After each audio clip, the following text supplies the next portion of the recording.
గుంటుపల్లి పద్మజ. మాకు GSR textiles private limited spinning mill, GSR cotton traders ginning mills ఉన్నాయి.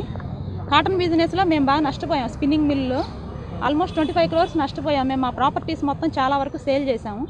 మా బృందావన్ గార్డెన్స్లో G+4 బిల్డింగ్ 300 గజాల బిల్డింగ్ ఉంది. దాన్ని ఎలక్షన్స్ అప్పుడు గల్లా జయదేవ్ గారికి రెంట్కి ఇచ్చాము. మేము బిజినెస్లో నష్టపోవటం వలన ఎవ్రీ మంత్ ఇంట్రెస్ట్ పే చేయలేక అకౌంట్ ఎన్పిఏ అయిపోయింది. ఎన్పిఏ అయిపోయి ఆక్షన్కి వచ్చింది. అది యాక్చువల్గా సర్ఫేస్ యాక్ట్ ప్రకారం ఆక్షన్కి వెళ్ళాలి అంటే బిల్డింగ్లో ఉన్న వాళ్ళందరినీ ఖాళీ చేయించి బిల్డింగ్కి సీల్ వేసి ఆక్షన్కి వెళ్ళాలి. మార్కెట్ వాల్యూ ఎంత ఉందో అంత కోట్ చేయాలి.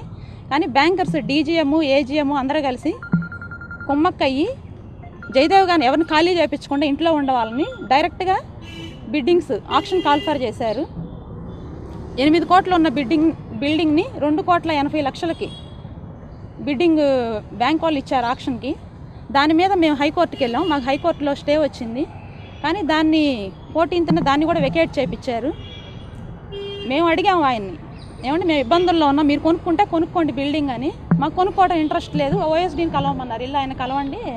ఆయన కలిస్తే మాకు ఇంట్రెస్ట్ లేదండి, సార్కి ఇంట్రెస్ట్ లేదు బిల్డింగ్ అని చెప్తా వచ్చారు. కానీ ఈరోజు బిడ్డింగ్లో వాళ్ళే పార్టిసిపేట్ చేసి 3,08,00,000, 3,09,00,000 రెండు బిడ్డింగ్లు వాళ్ళే వేశారు. ఒక బిడ్డింగ్ వేస్తే చల్లదని. మా సీఎం గారిని కలిసామండి. మాకు ఇట్లా అన్యాయం జరుగుతుంది, మేము కూడా మీ పార్టీ వాళ్ళమేండి, మేము మొత్తం టీడీపీ పార్టీ వాళ్ళమేను, మేము అందుకే ఆయనకి అభిమానంతోనే అద్దెకి ఇచ్చాము.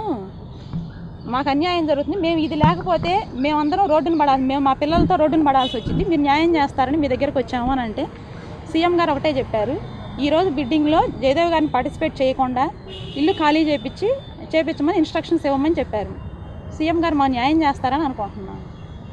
ఆయన ఖాళీ చేస్తే మేము మా ఇష్టమైన వాళ్ళకి అమ్ముకొని బ్యాంకులో ఎంత కట్టాలో అంత కట్టి మిగతా కొంత అమౌంట్ అయినా మేము ఉంచుకోవడానికి ఉంటుంది. లేకపోతే మేము మా పిల్లలతో సహా రోడ్డును పడాలి. మొత్తం కావాలంటే మార్కెట్ వాల్యూ ప్రకారం ఎంపీని కొనుక్కోన్నా మాకేం అభ్యంతరం లేదు. మాకు ఆయన మీద ఎలాంటి వ్యతిరేకత లేదు, ఎలాంటి శత్రుత్వ భావం లేదు. ఈరోజు మార్కెట్ వాల్యూ కొనుక్కున్నా సరే ఇచ్చేసి మేము ఇల్లు ఖాళీ చేసి వెళ్ళిపోతాం. నల్లగొండ జిల్లాలో వానలు పడనంటే అమెరికా నుంచి వాళ్ళు రారు, రష్యా నుంచి వాళ్ళు రారు, పక్క జిల్లా నుంచి కూడా వాళ్ళు రారు. నల్లగొండ జిల్లా జనమే నడుము కట్టాలి. నల్లగొండ జిల్లా యొక్క జనం యొక్క ప్రతినిధులే నడుము కట్టాలి.